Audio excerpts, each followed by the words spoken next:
noise, serving real talk, the genuine choice.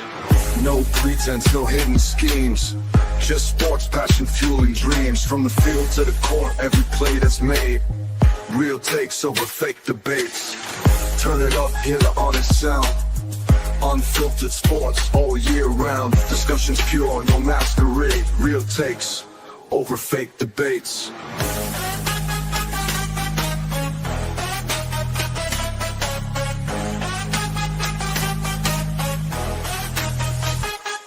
Turn it up. Over fake debates. Real takes over fake debates.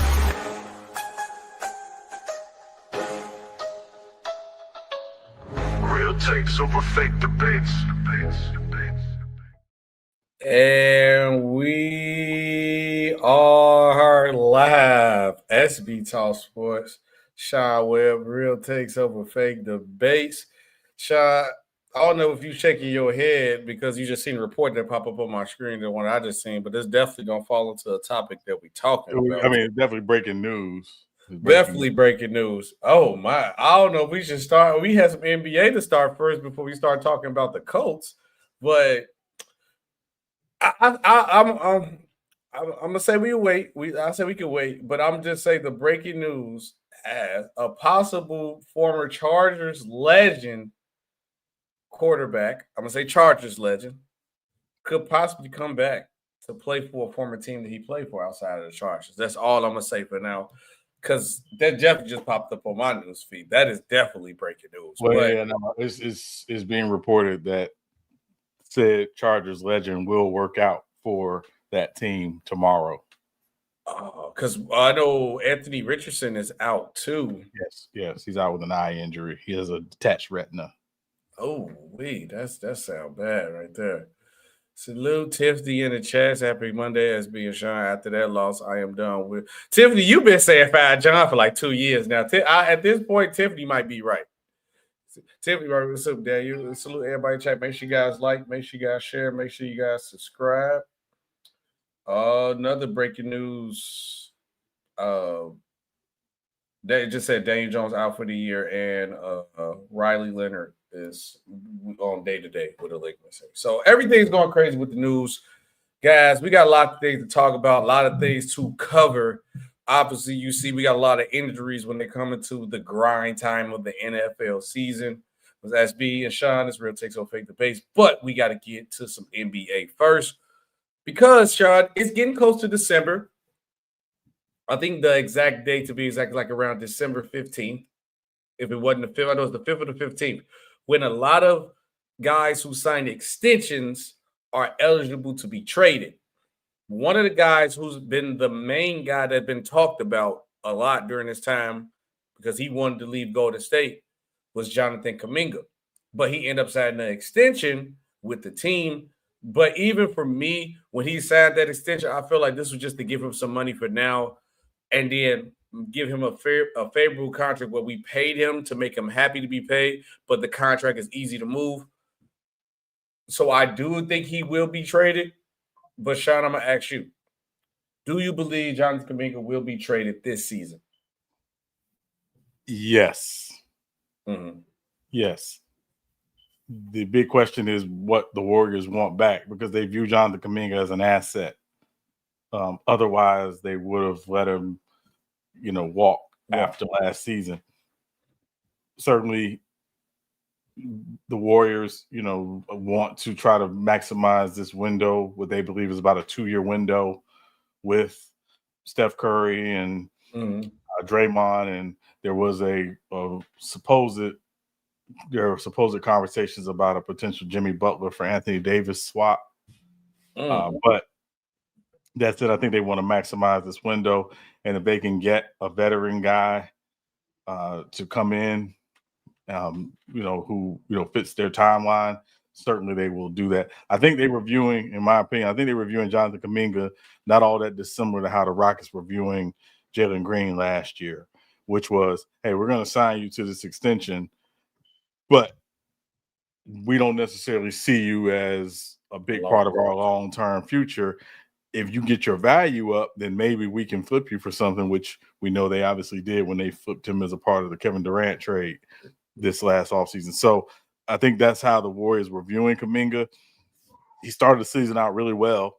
He was averaging almost 18 points a game, and he was playing, pretty well. But, he had a DNP the other night against the Bulls in a blowout game. Sorry, SB. So, there's it happens. Yeah, so obviously there's some, concern about, what his long-term, viability and future is in the Bay Area. But I would say he is absolutely going to get traded. Yeah, I think even with the extension that they signed for him, it was seemed like all signs point to him getting traded anyway. Kuminga don't want to be there. I feel like Steve Kerr don't really want Kuminga to be there, or he don't know how to use Kuminga. Honestly, I think Steve Kerr don't know how to develop a player, to be honest. If developing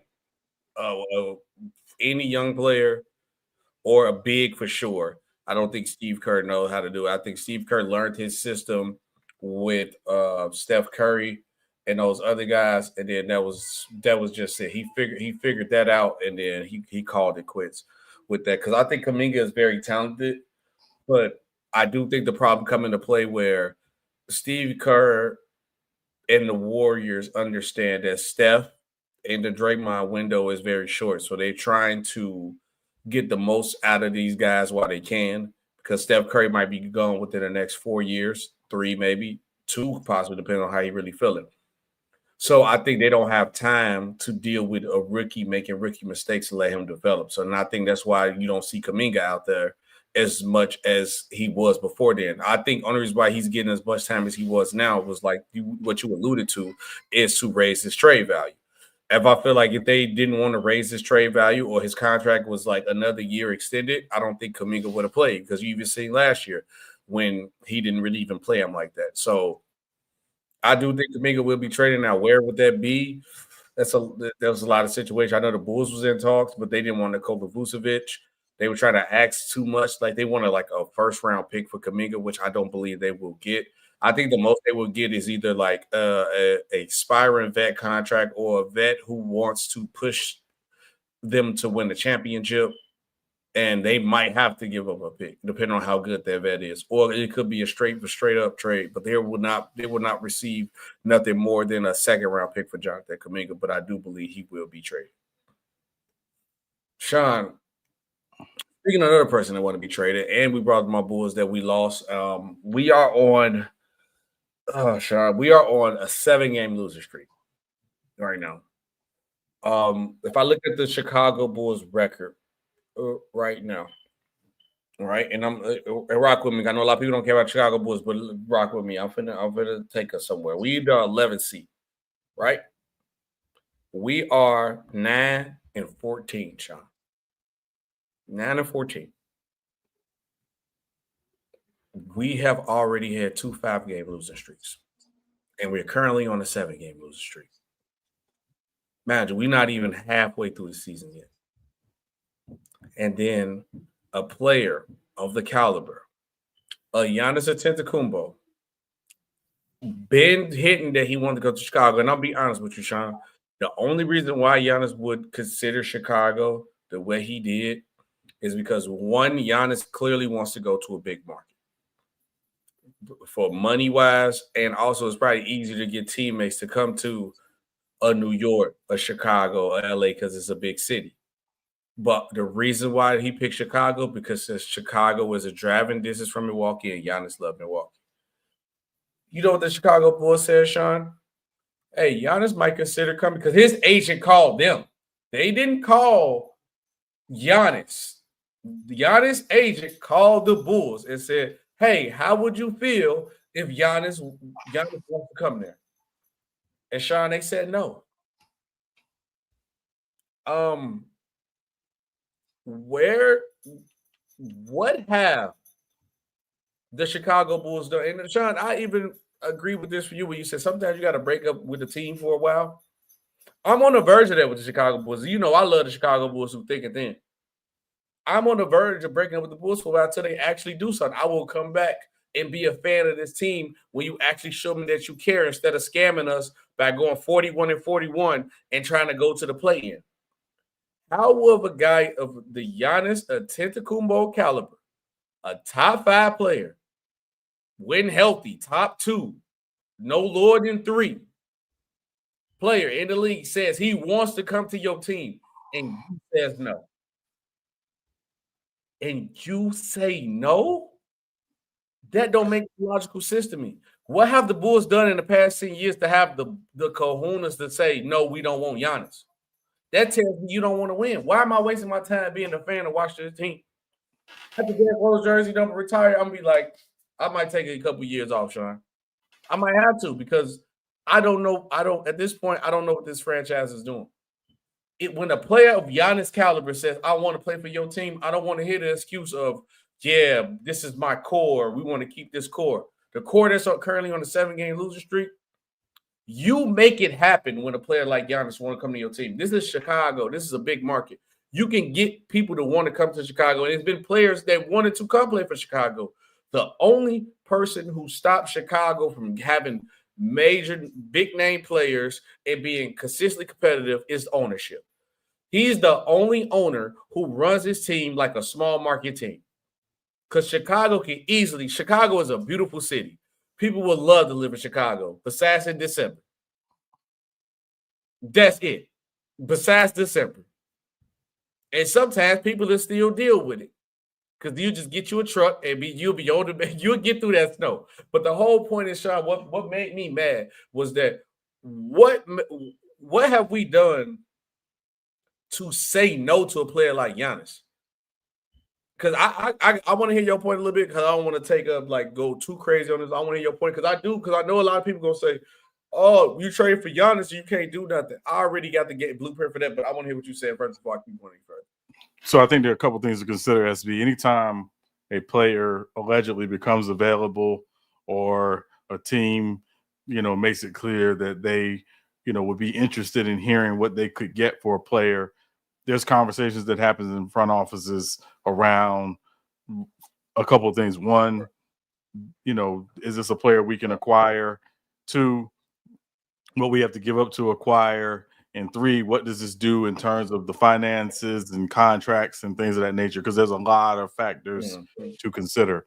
Why the Bulls would make that decision, I'm not really sure. Again, if they were saying, hey, what would Milwaukee want?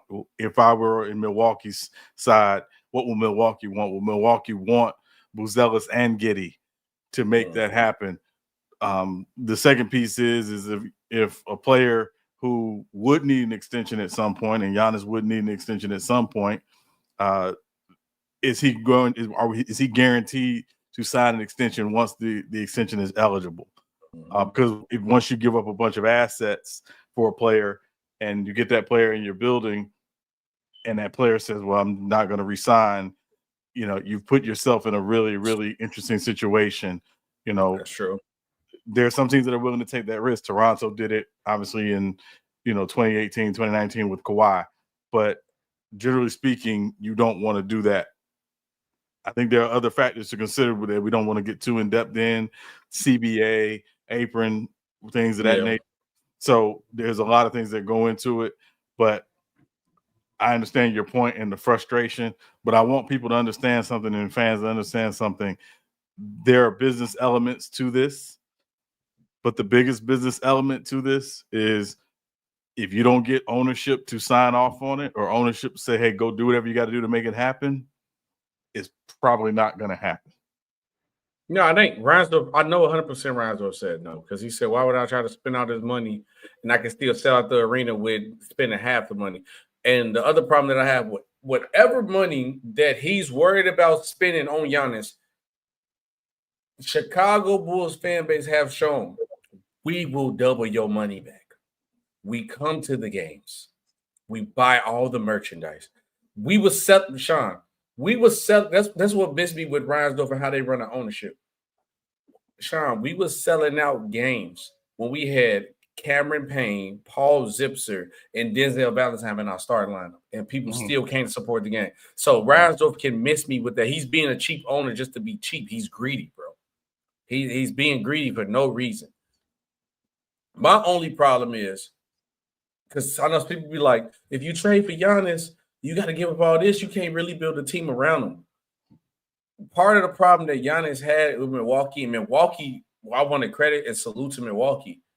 They literally got the max out the juice of what they could have got for Giannis in Milwaukee, and they got a championship out of that. They did everything possible they could do in a small market with people who don't want to go to Milwaukee for Giannis. And you know how I honestly feel. I told you I don't think Giannis should leave anyway. You won a championship. What are you leaving for?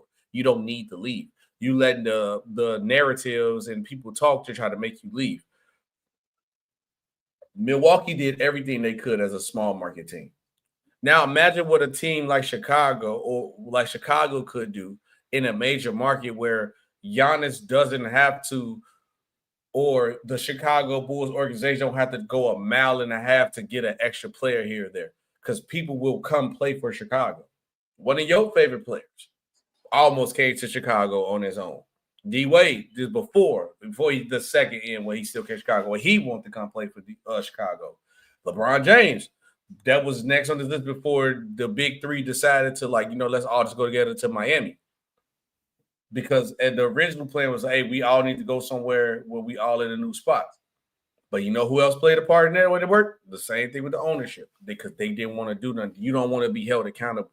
And maybe it's more of me as a Bulls fan, seeing what the Chicago Bulls have done as being a problem for me. Because, okay, if you saying that this young core is our future, we got our draft pick back.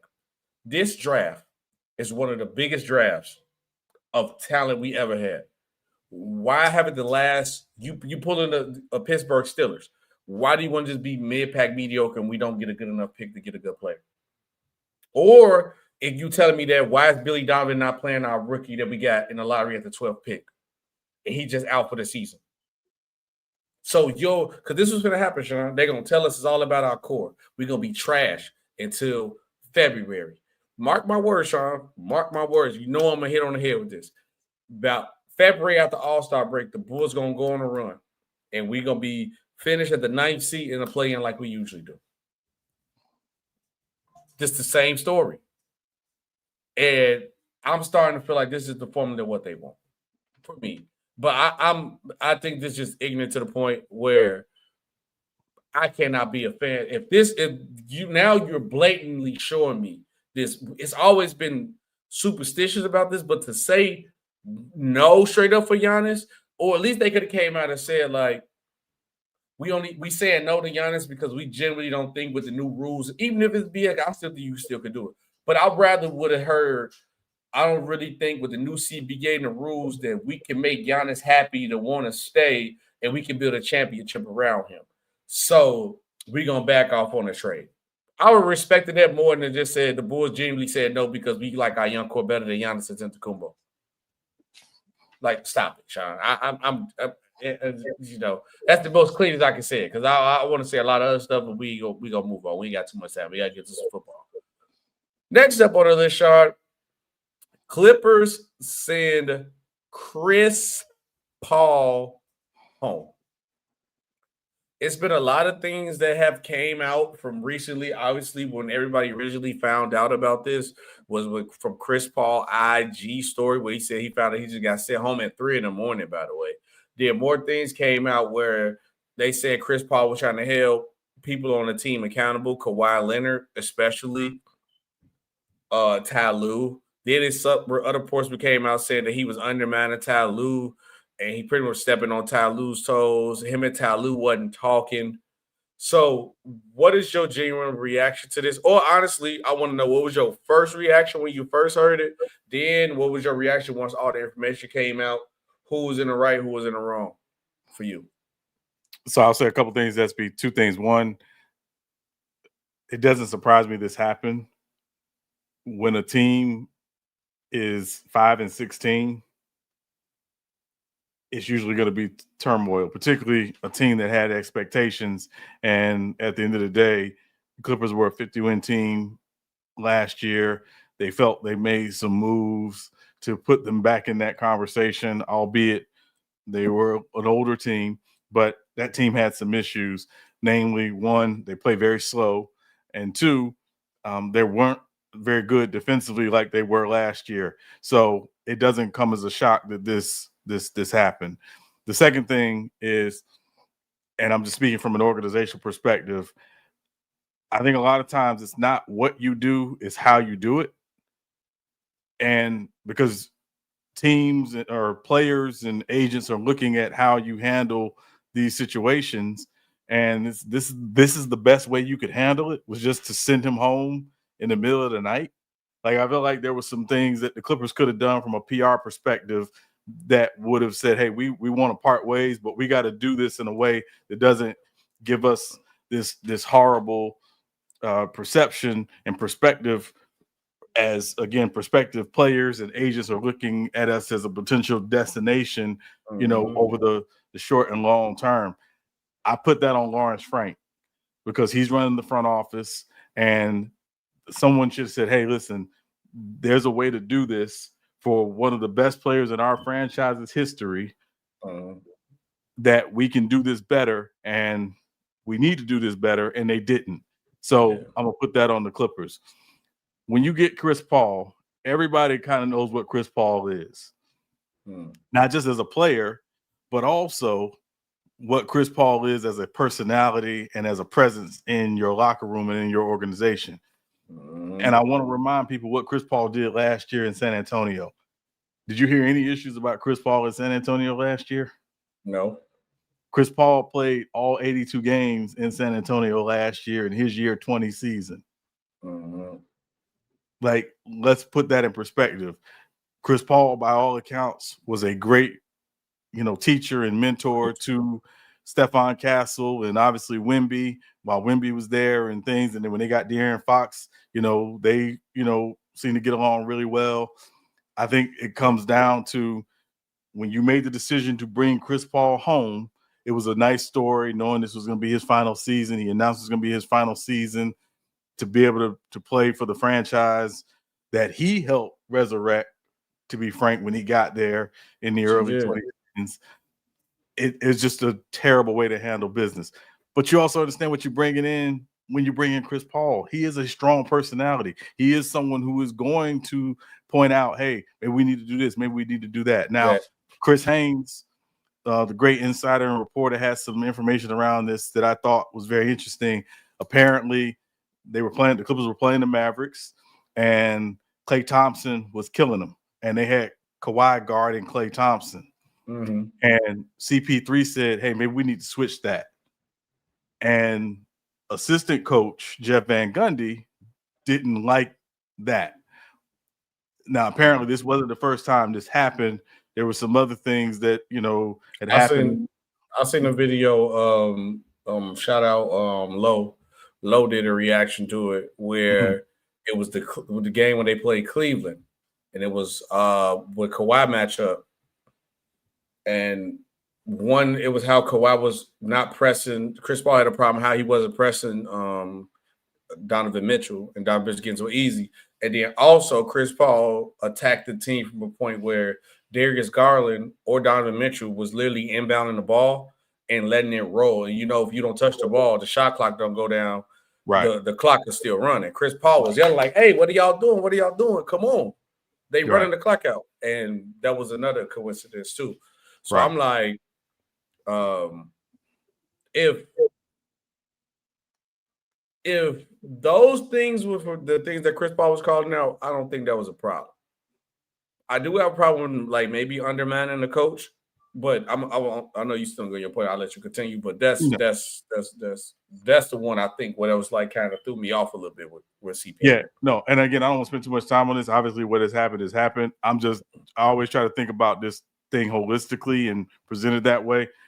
But the big question for me is when Chris Paul requested, said, hey, he told Lawrence Frank or the front, hey, I'd like to meet with Ty Lue, and Ty Lue didn't want to meet with him and have a conversation with him because they hadn't spoken for some time. That's a big problem. I don't care if you're 1 through 15, the 1 player or the 15th player.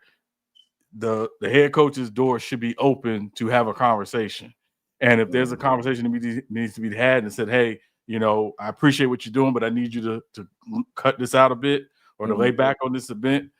Why Ty Lue didn't have that conversation, I don't know. And I'm just saying from a coaching perspective, there shouldn't be a single time that a player wants to meet with you or talk with you that you don't have a conversation with them. Right. Particularly if they say, hey, I want to meet with you.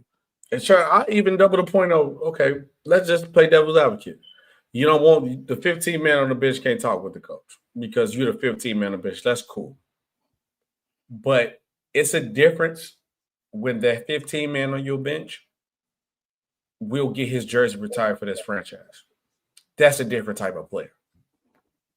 And if you know anything go wrong with this player while he's on his retirement tour, it will make the franchise look bad, and it will make you look bad as a coach. I have a problem. The main two things, like I say, I want to spend too much time on this, but the main two things that I did have a problem that I think could have been easy stuff. One for Chris. Chris, I think he did everything right about calling out the team. The only thing he did wrong was undermining the coach, because I know they had like a practice when Chris Paul was telling James Hart something about the play, and then I guess James went to the coach like, Chris said this or call it this, and then Ty Lue said, FCP, we ain't doing this and nothing like that. I just think like as a player, and no matter how smart you is, CP, you shouldn't undermine a coach, at least not in front of the players. You and Ty Lue can have y'all back and forth behind the scenes. Because I think Chris Paul coming back to the Clippers should have been just an enjoyment of him, a celebration of him. But his IQ and how good he is, he should have been like an assistant coach to the team. Ty Lue problem is, brother, you are the head coach. You are the leader of this team. You are the commander-in-chief. You are Captain America. How you don't have the respect or even, I don't even want to say the kahunas to talk to somebody. You're the coach. If I feel like you can't talk to the 15 man on the bench, no matter how irritating he is, that's a problem. And then that shows me what's the problem with the Clippers. That's why Kawhi Leonard is just doing whatever he wants with the Clippers now. Because I guarantee today nobody said nothing to Kawhi Leonard at all. Injuries or not. Injuries or not. And that's what the problem came. If I'm the head coach of a team, I'm talking to all my players, but also I'm letting everybody understand until I'm fired, this is how I'm running the show. This is how I run it. Is you like it or not? We are running this team like this. It's simple math. And that's what you're supposed to do as a coach, as the leader of the franchise. Now, I will say this real quick because I know we need to move on. There's something that usually happens at the beginning of the season, or even if a player comes in and after the season starts or midway through the season, they usually sit down with the coaches and the coaches define for them, here's the role we have for you right now. Right. I do have to wonder, did Ty Lue and that coaching staff have that conversation with Chris Paul to say, hey, this is your role. This is what we expect from you. Mm-hmm. And there was buy-in from that.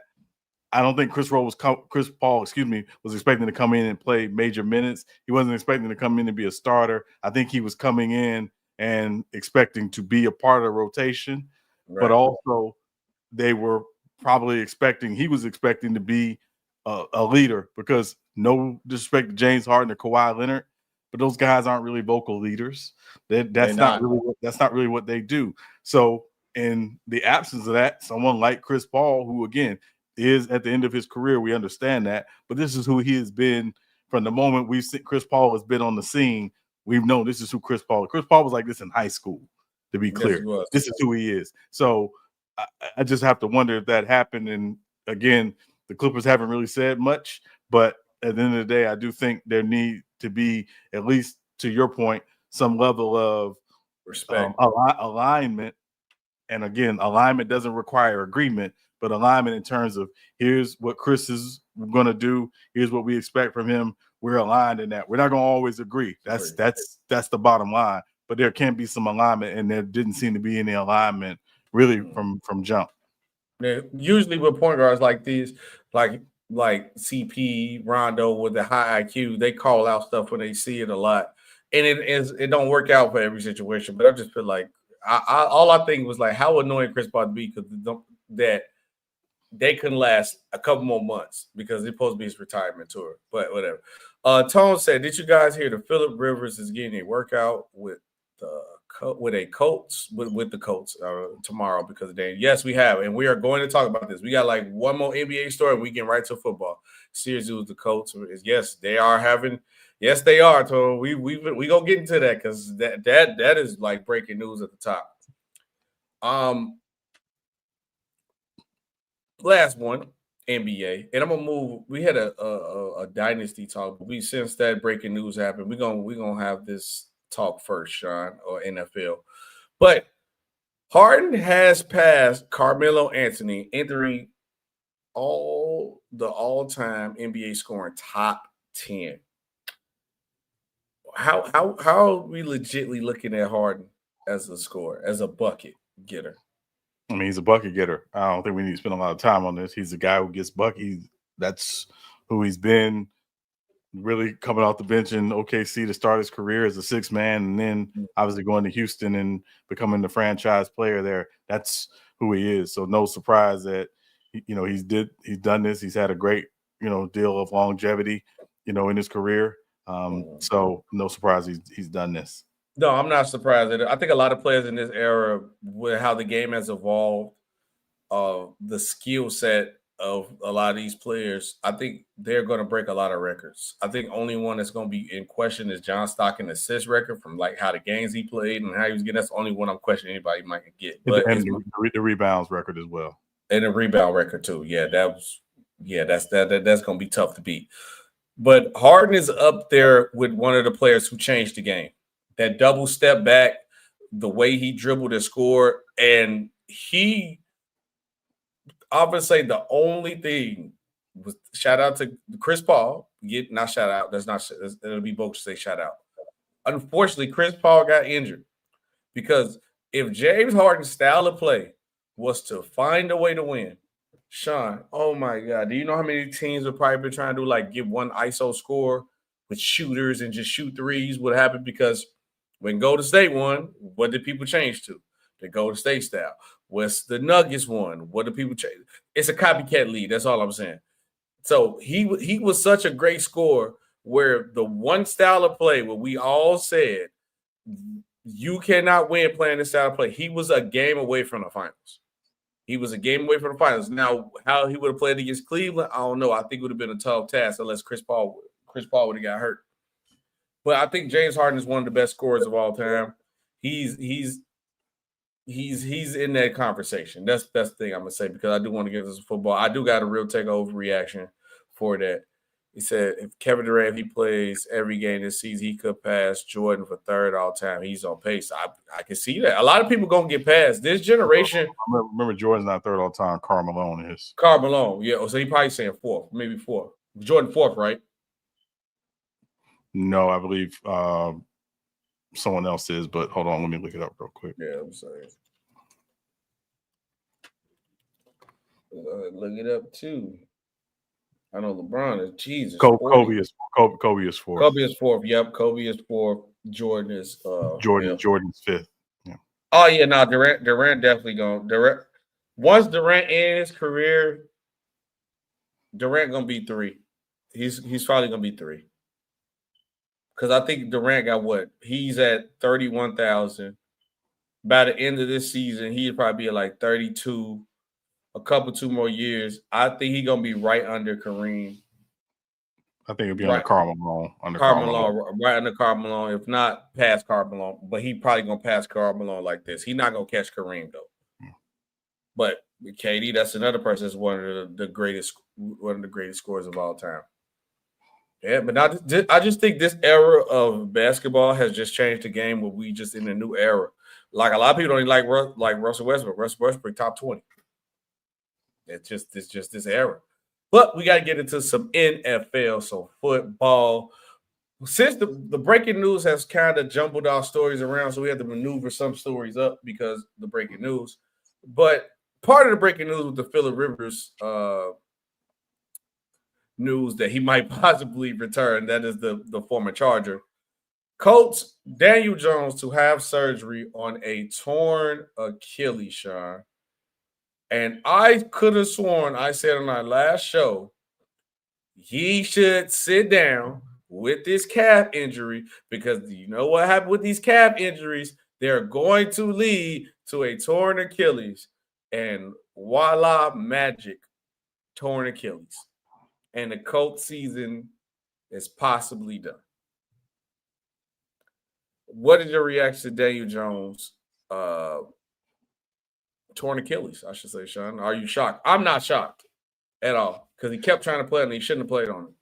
I mean, if you watched him last week against Houston, he could barely get up when he got knocked down. He got knocked down a few times. He couldn't run. It was clear he wasn't, healthy. This is the risk you take when you play, particularly with a lower leg or lower body injury. And now, he may have very well cost himself, a huge contract in the offseason. Yes, he did. Yes, he did. So, it stinks, but the bigger picture for the Colts is now they have to figure out the quarterback situation because Anthony Richardson is out with a detached retina. Riley Leonard is day-to-day with a knee injury. So, they are basically quarterbackless. Their emergency quarterback yesterday was Tyler Warren. And I don't think you want Tyler Warren playing quarterback if you're the Colts. So they've got to figure some things out, like, quickly. Now. Yeah. And Sean, what kills me though, right? It was when I said he shouldn't have played. Because I get it. You having a good season. The Colts got a chance at the playoffs. Because let's be honest, when we did our season predictions, and I can pull up man's and I can pull up yours, I could have sworn we both had the Colts. Colts at the bottom. And yours, we had the Colts at the bottom. What you did right here was more than enough, Daniel Jones. What you did with this Colts team, you show enough to get your contract.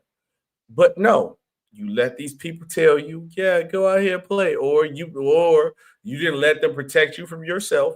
You went out there and played because you know what this organization even know. If he gets hurt, which he probably is going to do, we don't have to pay him because Daniel Jones was in an MVP conversation. Now you can add more to Jonathan Taylor, but if not, they was going to have to pay him a lot of guaranteed money. If I was Daniel Jones and if people around Daniel Jones had told him to sit his butt down because he ruined his bag, Sean. Because don't get me wrong, let's be honest, Sean, you the coach. No matter how good Daniel Jones played, he just torn his Achilles. How much guaranteed money are you trying to get this man? I mean, I don't know if that's even in the conversation right now. I think, even would you re-sign him? I mean, again, I'm a low baller. I'm gonna be honest with you. I mean, I don't think I'm a low baller. I mean, I don't think it was even a matter of that. I think it was a matter of, hey, clearly he had shown that he could, help lead that franchise with everything around him being very right, which it was.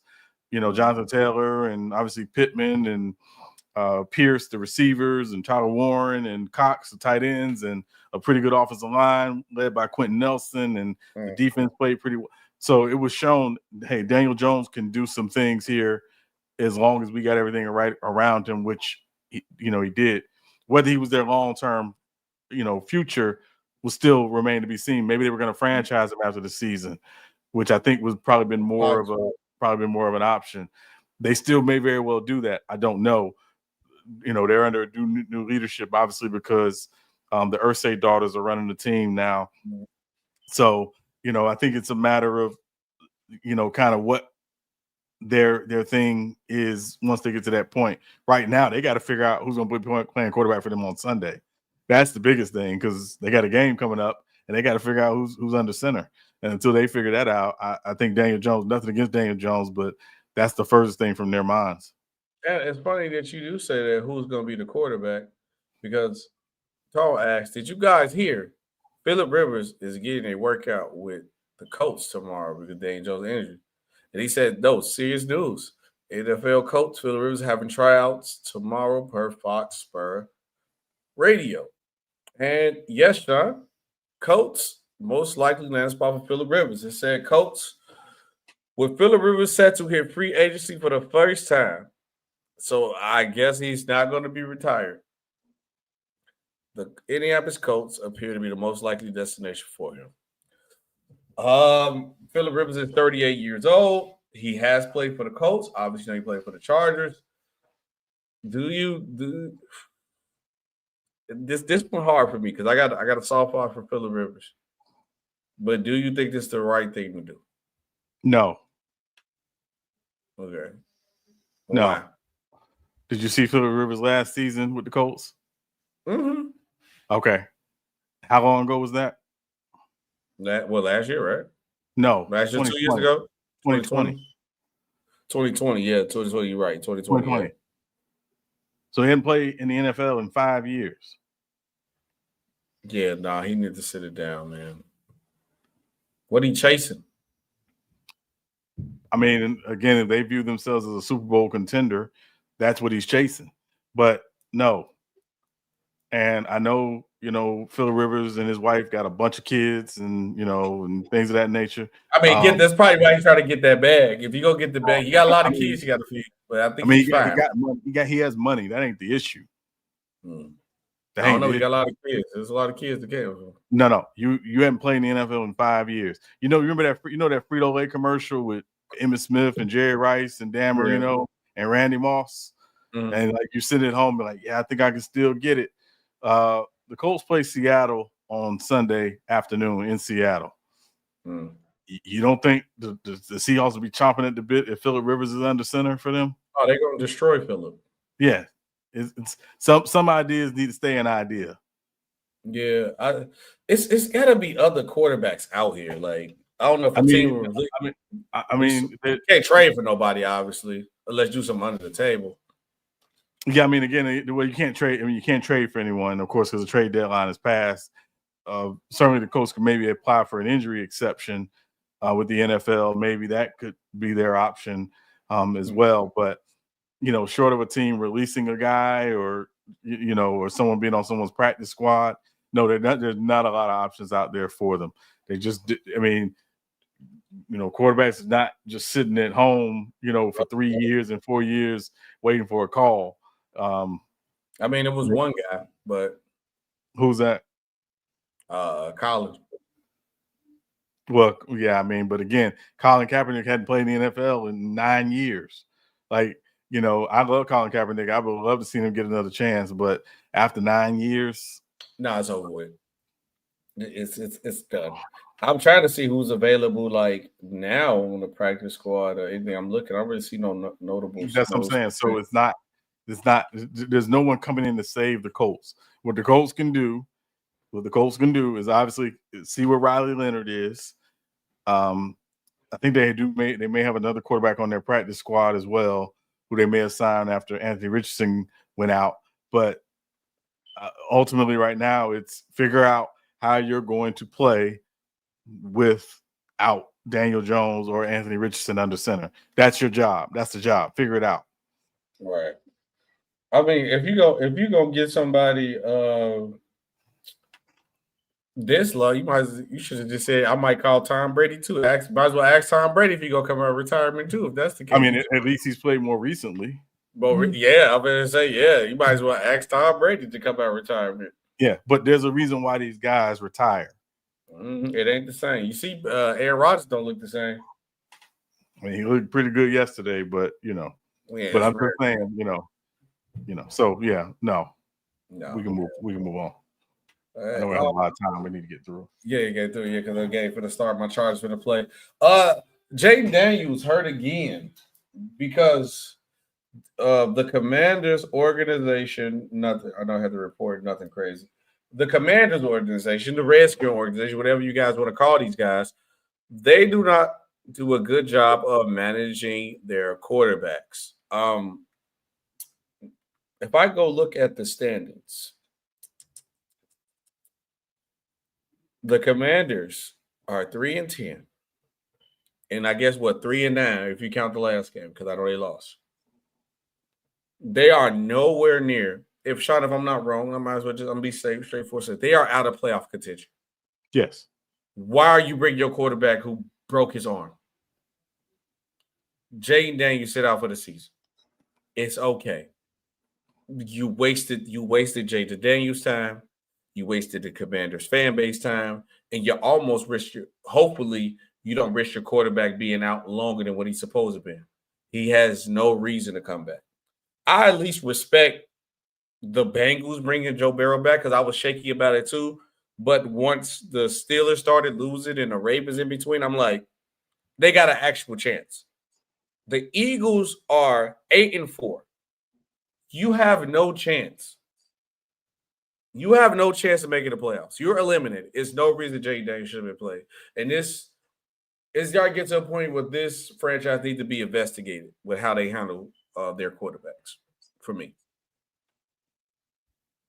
what was your reaction to it? Should Jay Daniels been out there? If he was healthy, I think he's going to play. I think they felt he was healthy based on how he practiced, that he was healthy enough to play. I do think there are a couple of things about Jaden Daniels that when he was coming out of the draft process concerned me. He's not the biggest guy. So he's kind of slender, guy. Obviously, never question the talent. It was just his build. But I think the two things that really worried me. One is he and the team and his team are going to have to figure out how to manage him the rest of the season. Because again, it's been, a knee injury, it's been a hamstring injury, it's been now an elbow injury. I think at a certain point they have to make an organizational decision. And I'm saying organizational, including all of those parties, to say, is this the best thing for him to play? I don't know if it is, but I think they need to make that decision. And the second thing is Michael Strahan said yesterday that he thinks Jaden Daniels needs to alter his play style. I'm going to lean towards Michael Strahan. Maybe he does. But what I do think is that, again, the questions about his durability were not an issue his rookie year. Now they are. What can he do to, alleviate those concerns? Is it changing his play style? Is it figuring out a way to change his body to take some of the punishment and things, particularly as a guy who does like to run and use his legs? Those are the things I think they need to figure out. But I'm not going to say whether or not he should have been playing. If he was healthy and he looked healthy in practice and he was cleared to play, then I think he's got to play. I think not. I don't think it's injured because it's because of what kind of injury he had got, Sean. His arm was broken. Is you risking too much trying to bring him back out. That's just me though. Next up, Bengals Trey Hendrickson will be out for the season with a season injury. Wait, I pulled up the Zach Ertz one. I'm sorry. He undergo core muscle surgery that is expected to silence him for about 6 weeks, so he's done for the season. Mm-hmm. How big of him? This one, I'd say like this big, but for me, they wouldn't really rock with each other anyway. So I think this is more of a big hit for him because of free agency. He's gonna actually be a legit free agent coming to free agency. Now, Where would he go? That'll be a good question. Yeah, I mean, I think it depends on where he is in terms of his health and things of that nature. But obviously, we'll wait to see where that is. Now, with all these injuries that have happened, Sean, and there's a couple that's on this list, and we are right on the cusp of the playoff race. Biggest injury of the season so far right now from everything that has gone. Who would you say? I mean, I think without question is Daniel Jones. The Colts were definitely in contention, and now they aren't, without Daniel Jones and without Anthony Richardson. So I would say Daniel Jones definitely. I would have to agree with you. I think it is Daniel Jones for sure. With Daniel Jones being out, that literally turned the whole course for the Indianapolis Colts. They were the NFL shocker. I think Daniel Jones on cusp of winning comeback player of the year. And for them to just get thrown out, I don't think they all their chances of being legit threats in the playoffs is now gone without Daniel Jones, which is to say. Now, speaking of things being gone, this team right now is currently third in their division, 6-7. They usually dominate their division. Right now, they're third. That's AFC West. Is the Chiefs dynasty over, Sean? I think as we currently see it, yes, but I think they have the ability to retool over the next couple of years and do again what the Patriots did. You know, Patriots had a run in the early 2000s, and then they had to retool and it took some time to retool. People don't realize that though. it took some time, but It you took know, some time. ultimately it was a matter of them saying, you know, hey, listen, we got to, do something, do something else. I just think again, to me, the greater issue is that the Chiefs, as we know it, may need to pivot. I think it may be time to say goodbye to Travis Kelce. I think it's maybe getting closer time to say goodbye to Chris Jones. Some of those guys, it's time to retool and figure out how you're going to continue to maximize the window you have with Patrick Mahomes and with Andy Reid, because again, Andy Reid is one of the older coaches in the NFL. Don't know how much longer he's going to be your head coach. So they got to, figure out. They don't want to go, 10 years without winning a Super Bowl like the Patriots did. So, as a Chargers fan, I want to say yes, the dynasty is over, and I would want it to be. But I'm being honest. No, it's not. It's not at all. And I don't want to go too in depth because we do have a real take overreaction with what you said. I'm going to take credit for this because I definitely had to react to that one. But I don't think so. I just think you are seeing the team that's on the tail end of depletion of going on championship runs. That's all it. That's literally it. This team went on a lot of championship runs. They had a lot of talent. And when you win and you got talent or you develop talent, people want to get paid, and you can't keep everybody. When your quarterback out of his rookie deal, you got to pay your quarterback. A lot of other players going to be gone. So I just think the dynasty is not over. They just void of talent, and they are on the depleted end of a championship run. So them losing is actually a good thing for them, so they can add more talent to this team. So unfortunately, no. The dynasty is not over with the Chiefs. Now, as much as I want it to be, I can't. Let's go ahead and talk into this Browns game. Sheduer Shines has been named the starter for the rest of the season, where he put on a masterclass performance. He is the first rookie of this year quarterbacks to throw for 300-plus yards. When they said this rookie class was trash, I did not believe it. And that shows the point where they had a guy who's supposed to win second, dropped to the fifth. Ain't nobody else threw for 300. This rookie draft class, we might have to go back and look at it and be like, it ain't as good as we thought it was. And it'd be crazy if Sheduer ended up being the best one out of all of them, and they blackballed him. But Sheduer went 23 for 42, 364 yards, 3 touchdowns, 1 interception, and he ran one in, and he led the team in rushing yards with 29 rushing yards. Quinshon Jenkins, you got to lock in. That can't happen no more. But yeah, Sheduer led the team rushing yards. He got a rushing TD and 3 passing touchdowns, and will be named the starter of the season. How do you grade Sheduer? How do you grade Sheduer's performance? B plus. B plus. Oh, B plus. okay. Yeah, B plus. Yeah. Yeah, he made some good plays yesterday. I think 2 things. One, I think the Titans did a good job of trying to make the Browns one-dimensional, obviously. And then the other piece was the Browns did get down, and so they did have to throw the football to get back in the game. He made some good plays. Can't take it away from him. Obviously, he had a couple plays that if he could get them back, he would, as well. But I think while people will talk about the game yesterday, probably the thing that was most impressive to me was how he was at the podium after the game. Because that's the telltale of whether or not this can be a franchise guy. It's not just what you do on the field. It's what you do in front of the media, in front of the podium. I thought he was great yesterday in front of the podium with some of the questions he was getting. So to me, he's earned the right to be the starter for the rest of the season.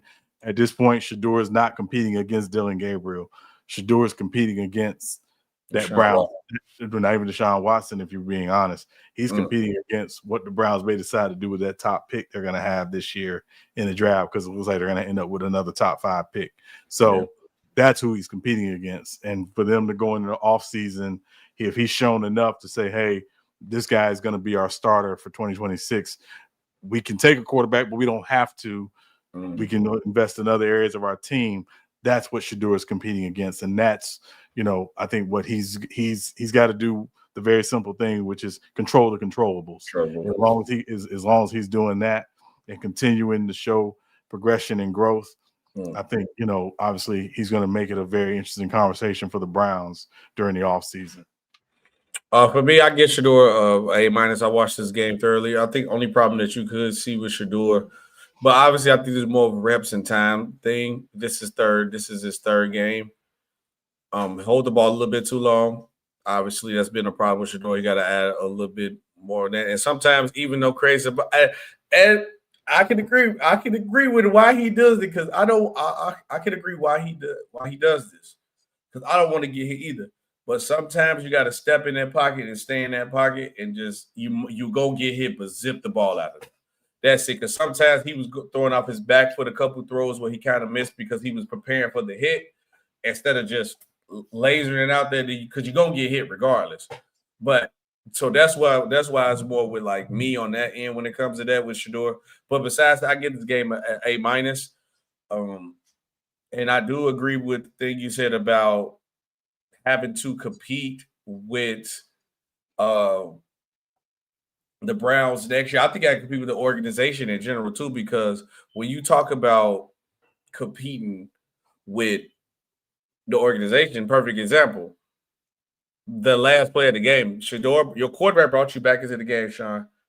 You ran a Wildcat 2-point conversion, which is terrible. I'm sorry. If my quarterback got me in the game, back in the game, you got to let him finish.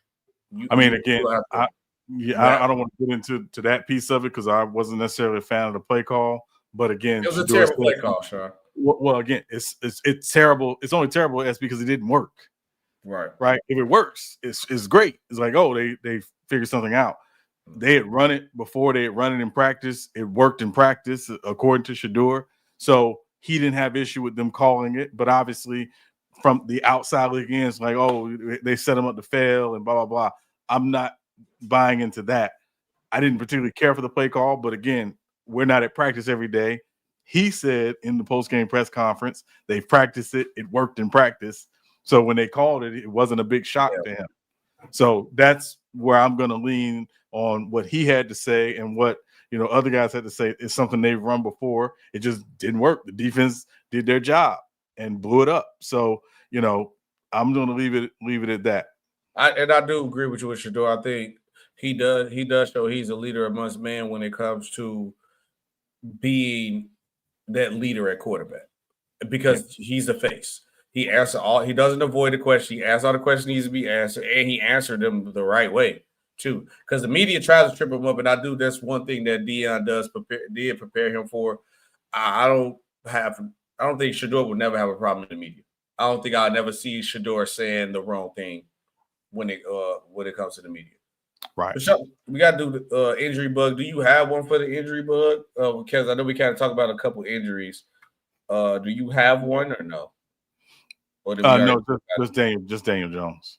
Yeah, I think Daniel Jones is the biggest one. Or I got one basketball-wise. SGA will miss his first game of the season versus the Jazz, but I think OKC would get it done versus the Jazz without SGA. He has elbow issues. I think this is a rest game, but we you can't say I'm resting my player. You're going to get fined.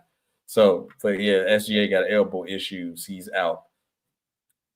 Week 14 recap as a whole.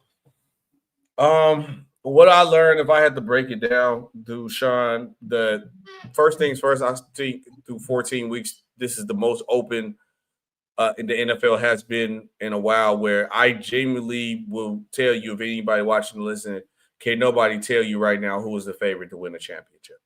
I don't know.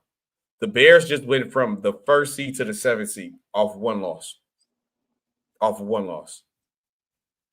And the NFL is so wide open where you genuinely don't know who's going to come out each side. You genuinely don't know. And then that's what I can say, because I enjoyed every game of football that I watched across. The main ones I paid attention to was the Browns and the Bears, and I watched this Chargers game too. But I glimpsed in a little bit of the Rams, but they was blowing them out. I did not watch a lick of that Vikings game, and I watched that Cowboys game too, Cowboys and the Lions. but I can tell you right now, Sean, that the NFL is wide open. I genuinely don't know who's winning the championship. I couldn't tell you. I mean, that's a good thing. So I think and I don't think we should ever complain about that. That's an absolute good thing, SB. Yeah. I think two things. One, what we do know, and I will say about the NFC in particular, we know there's going to be one of those teams in either the NFC North or the NFC West who any other season will be a playoff team, will not be a playoff team this year. Who that's going to be remains to be seen. But those three teams at the top of the NFC North are fighting for 2 spots. Because, again, I think the NFC West, San Francisco, Seattle, and the Rams, they're fighting for, so you got 6 teams really fighting for 5 spots because obviously the winner of the NFC South and the winner of the NFC East are getting in the playoffs. But you got 5, it's musical chairs, 5 teams fighting for, 6 teams for fighting for 5 spots. So, and that's part of what's making the end of this season very intriguing, giving some of these matchups that we're going to see, down the stretch. And in the AFC, again, New England right now, Denver right now, but they're both, kind of in the race for that 1 seed. But I don't look at either of those teams and I say, oh, yeah, that's a surefire Super Bowl team. I don't, because there's a team in Texas, and it's not the Cowboys, that I think if they play Denver or New England, they're winning those games as long with that defense, and as long as 7 is back there at quarterback and 12 at receivers playing. So, but that Houston defense is legitly serious. So, that's my recap of the week. They're really looking at it. You got, just real quick, I know we got to go to our real takeover reaction.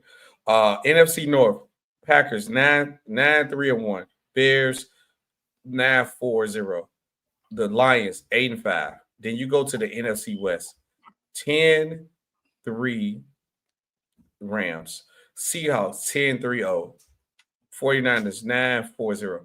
It legitimately might be a double-digit win team that don't make the playoffs in the NFC.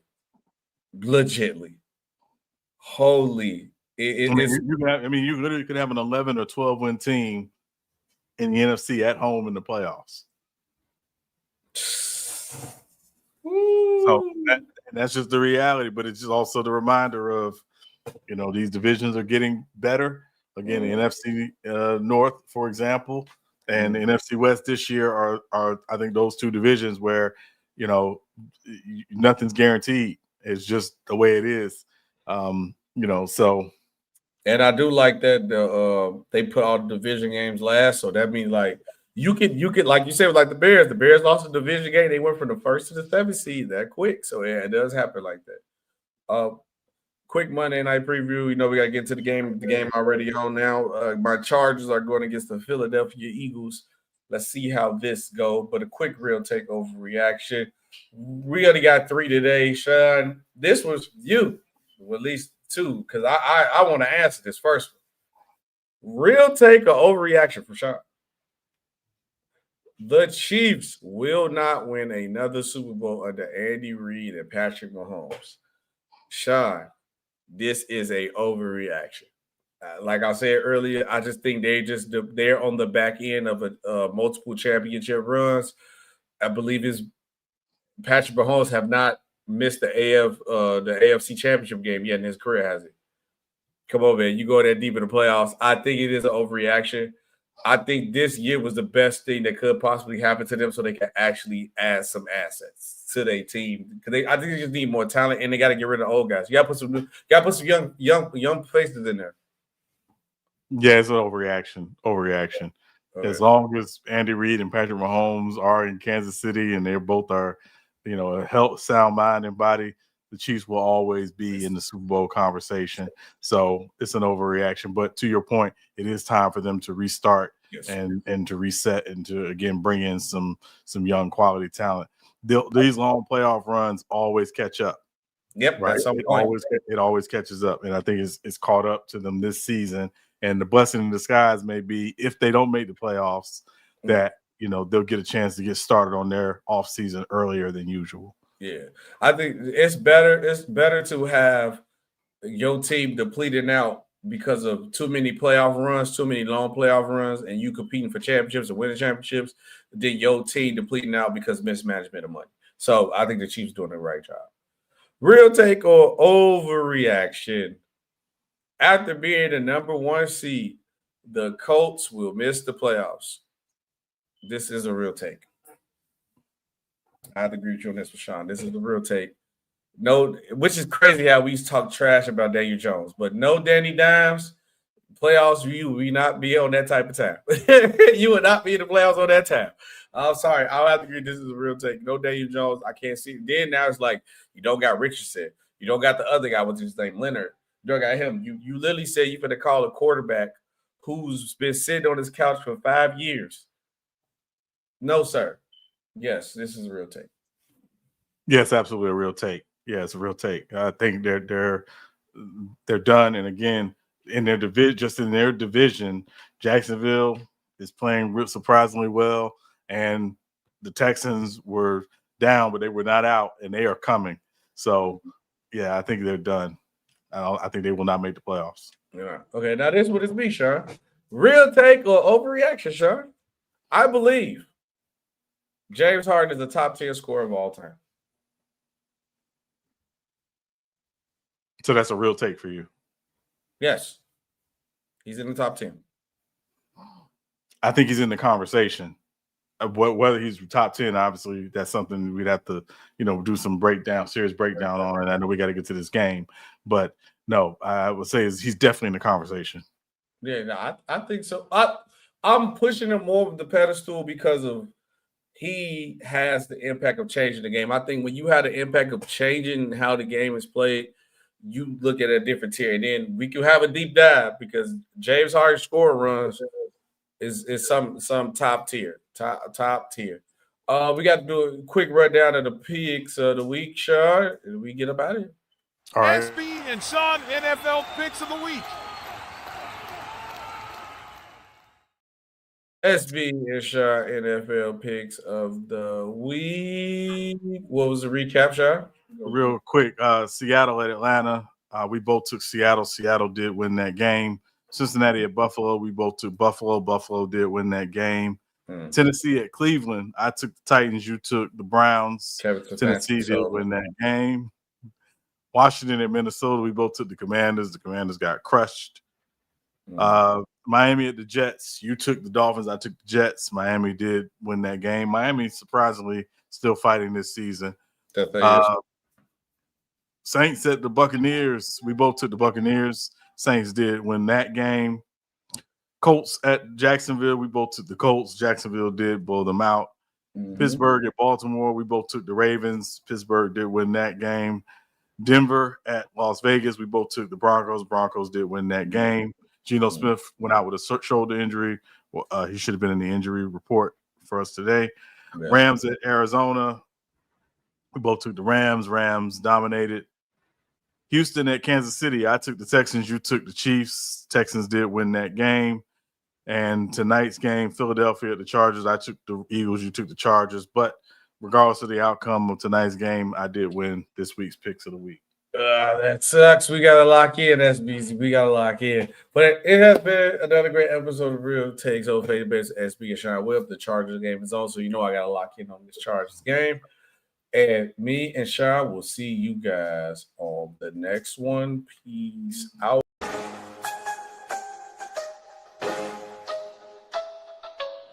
Real takes over fake debates.